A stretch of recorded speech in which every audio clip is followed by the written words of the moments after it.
Hi travelers, Tara here, Hidden Lotus Tarot, and I'm coming to you today with a general reading for the sign of Taurus, Sun, Moon, and Rising, August 2016.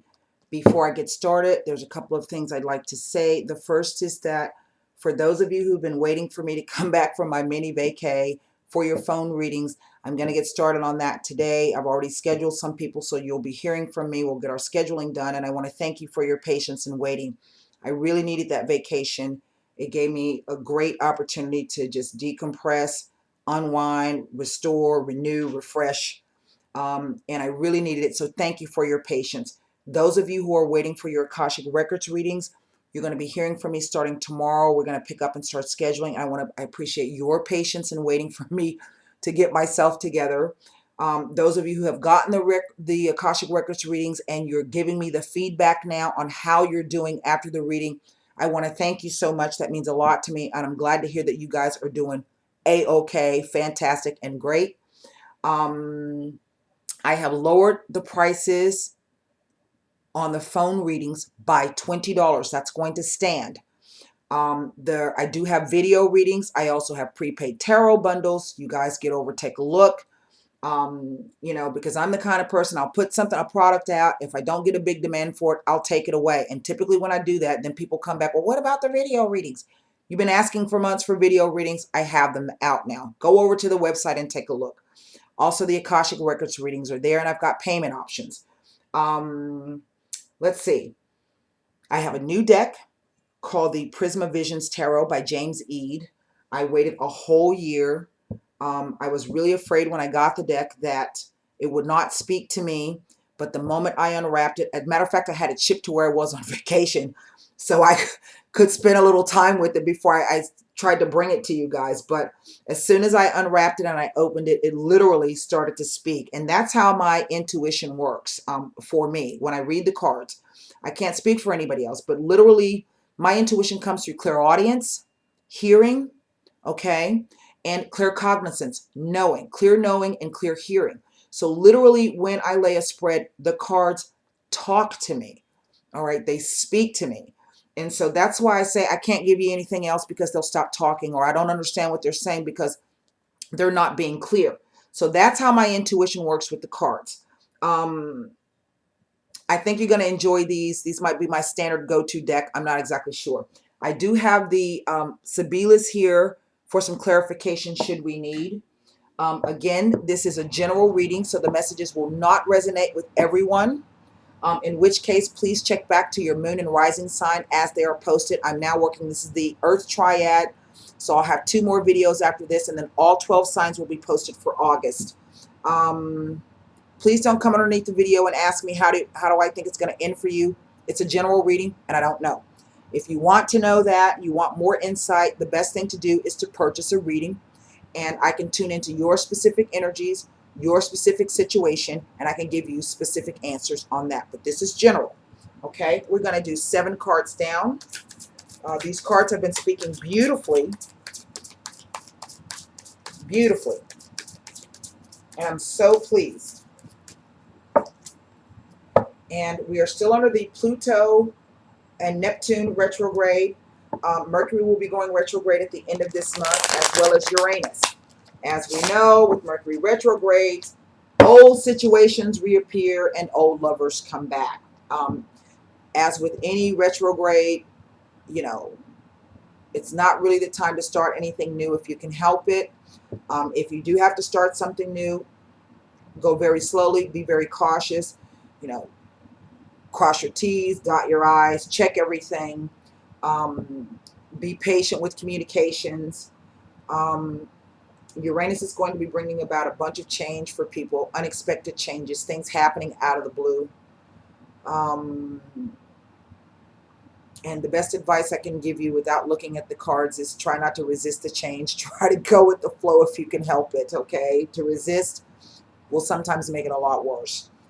And change is inevitable. That's not something we can stop. So we're going to go ahead and get started with the reading. Again, this is Taurus, Sun, Moon, and Rising, August 2016. 7 cards down. And we will be bringing in the Sibyllus should we need a little clarification. All right. Here we go. I'd already pre-shuffled the cards, but I just want to get another shuffle on. Five of chalices. There are no cups, chalices, but it's the same thing. The Queen of Swords. The Two of Chalices. The King of Chalices. The Ace of Pentacles. The Hierophant, the Taurus card. Last one down, the Tower. There's that Uranus I was talking about. Underneath the deck, I have Temperance. Now, our focus is this King of Chalices. So for some of you, you are dealing with the water sign person, heterosexual or same-sexual, whomever's going to embody the energies of this male, okay? Water sign, Pisces, Scorpio, Cancer. We'll talk about the energy of the king in a minute. We're moving from the past to the present or future. So for some of you, some of these energies may already be coming into play. For others of you, this will be playing out perhaps through the month of August. It is general. Five of Chalices, otherwise known as the Five of Cups. Okay? Now, in this deck, this guy is, I don't know if he's throwing these cups or if he's dropping the cups. But there he is on the cliff. I'm so sorry, my camera's all crappy. And you can't really tell here, but there's one cup, there's another chalice, there's a chalice, and there's a chalice. And either he's dropping them into the water or they have slipped out of his hand. But he's leaning over and he's looking down at these chalices as they fall. And they're spilling their contents as they fall down. But yet right here next to him on the side, he's got two cups, chalices filled with this beautiful effervescent kind of a quality. There's bubbles coming out of it, something lovely and beautiful. But instead he's focused on what has fallen over the cliff. Okay? So this speaks to me of some kind of loss. Now, the Queen of Swords has come in. Now let me take a look at this because, let me see, I have 1, 2, 3 major arcana cards here. Okay? And it's coming near the end of the reading, meaning it is the upcoming energies, spiritual lessons. So this Queen comes in, air sign, Gemini, Libra, or Aquarius, but if not, in energy. And it represents the energies of the winter time, the timing of winter, or that being emotionally distant or cold or not having the passion of the emotions. But what's most interesting to me about this card is that she subdued this huge bird, okay, with the lasso, and she's got its beak tied up. Either someone not being able, this bird is not able to speak its truth, or she's trying to keep it quiet, okay? But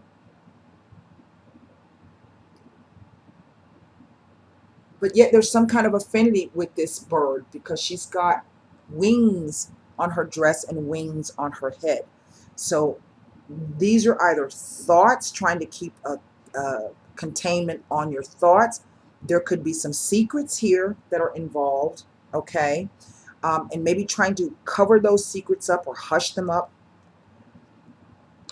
or keep a containment on the thoughts. That's what the swords represent, communications, being closed-lipped, closed-mouthed.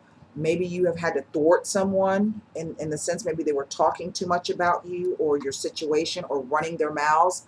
And through that, there was some loss. A loss occurred because maybe someone was talking too much.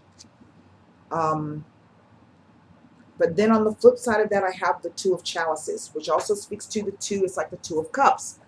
So These two people are naked, sitting in a stream, facing each other. Okay. They are drinking, they're holding, remember those two cups? That Five of Cups always to me represents the Two of Cups in disguise. So these are two people who are emotionally comfortable with each other because they're naked in the water. The water represents the emotions and they're naked.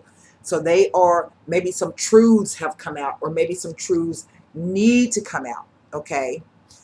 But there's some kind of holdback on this. And maybe this is preventing this Two of Chalices from happening. I'm trying to get an idea on it because it's kind of like it's out of place.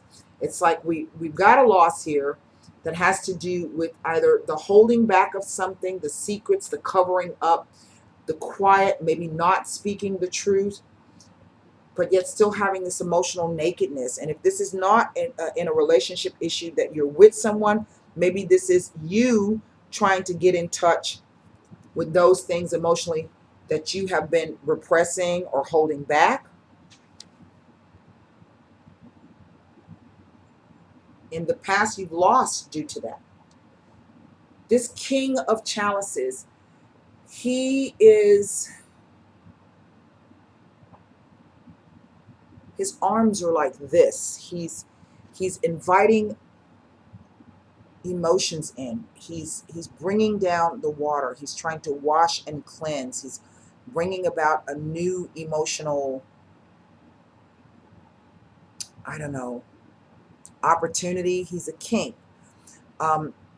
He also is able to control this. He's able to control the element of water, which is why his arms are outstretched. But he's able to bring these things in.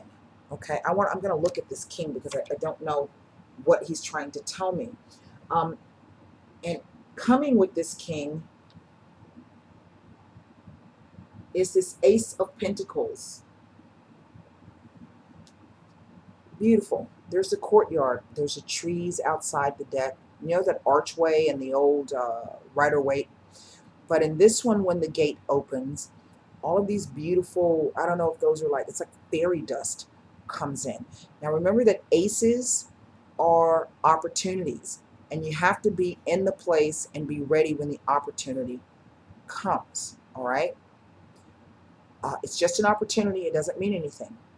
But there's something that's going to be coming up that's going to present an opportunity for some type of either financial abundance, really a spiritual abundance as well. And I think it has to do with this King of Chalices here. The Hierophant, this is to do with material wealth and comforts, but it also has to do, it's ruled by Venus.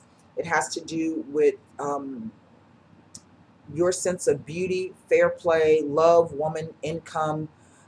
It has to do with your self-esteem, your possessions that you own. It has to do with the money that you make on your own, not the money that you get from other sources. It is about self-esteem and what your self-worth is all about. Now, perhaps for some of you,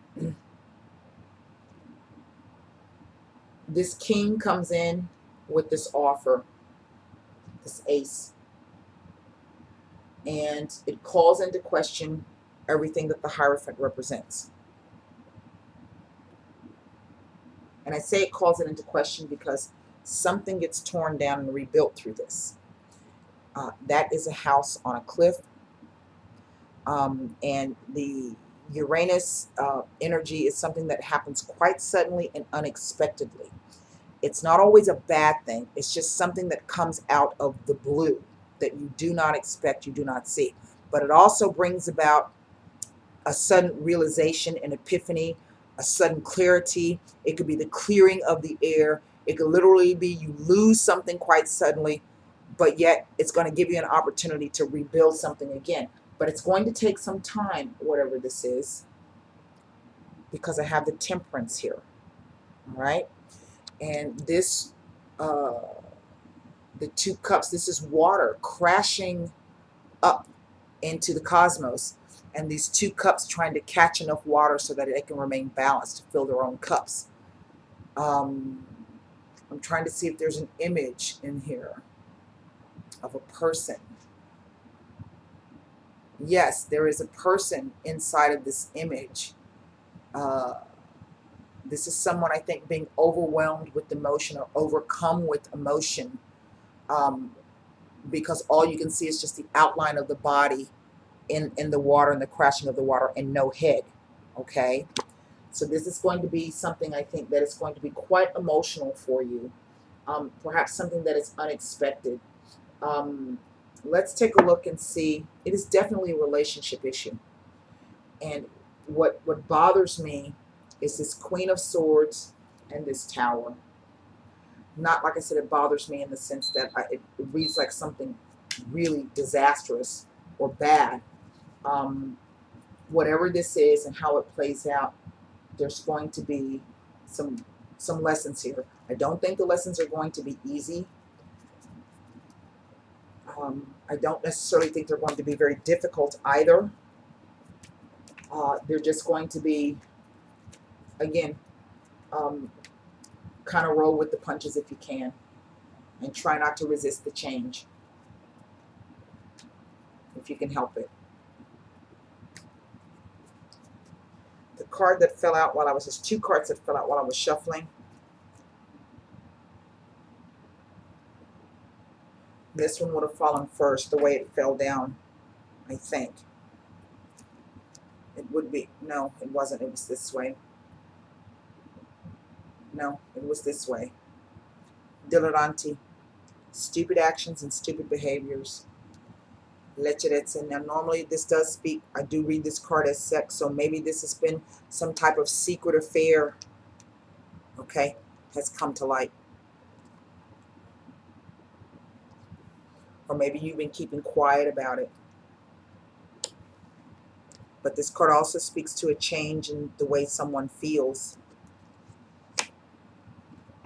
Third card down. Alana Mika.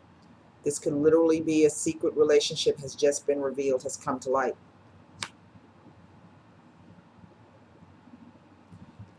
Or maybe someone's trying to contain it. Let's look at the King of Chalices.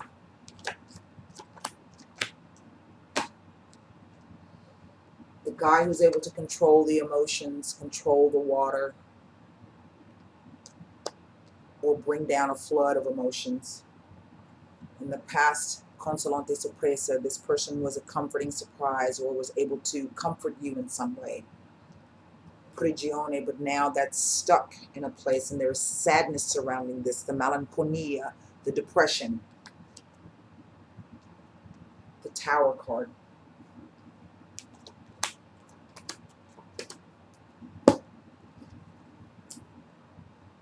Well,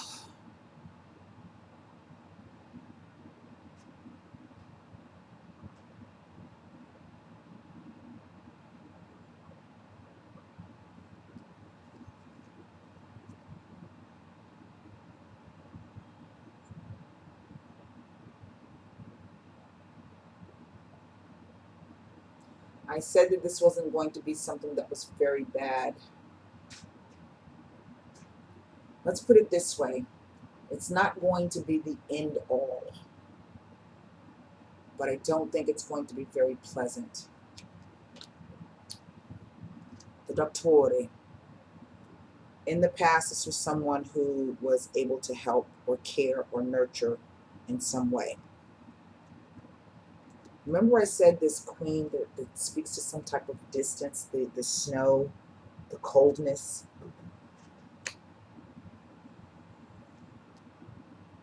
Communications, but no one there. Okay? So maybe you've been trying to talk to someone and it hasn't really been going, you haven't been able to talk to this person, remember? Face to face, as I said, emotional nakedness. But it speaks to some type of sudden deception.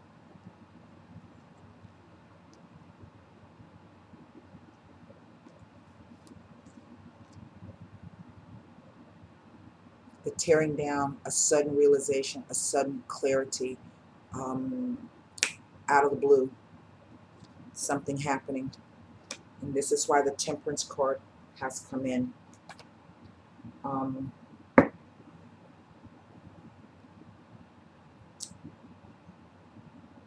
I want to, let me see what's underneath the Temperance card.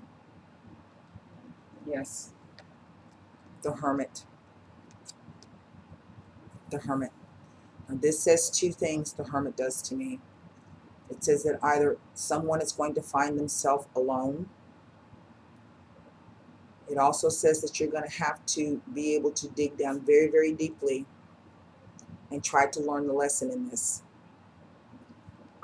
I don't like giving news like that. I really don't.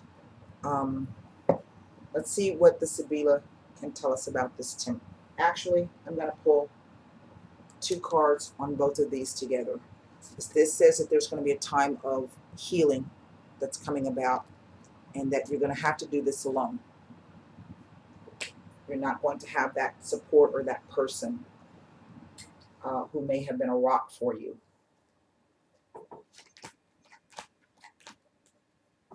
Indeed, borne out by the Sibilas. A change, la vecchia signora, the vedovo, the widower, someone who is completely divorced away from their past, someone who's completely separated from the past. And that news is coming. I really don't like to give that information out. But that's what it says, Taurians. I do hope this message helps you in some way, shape, or form. I hate to be the bearer of bad news, but the truth of the matter is not everything can be happy. Not everything can be as we wish it to be. Until next time, namaste.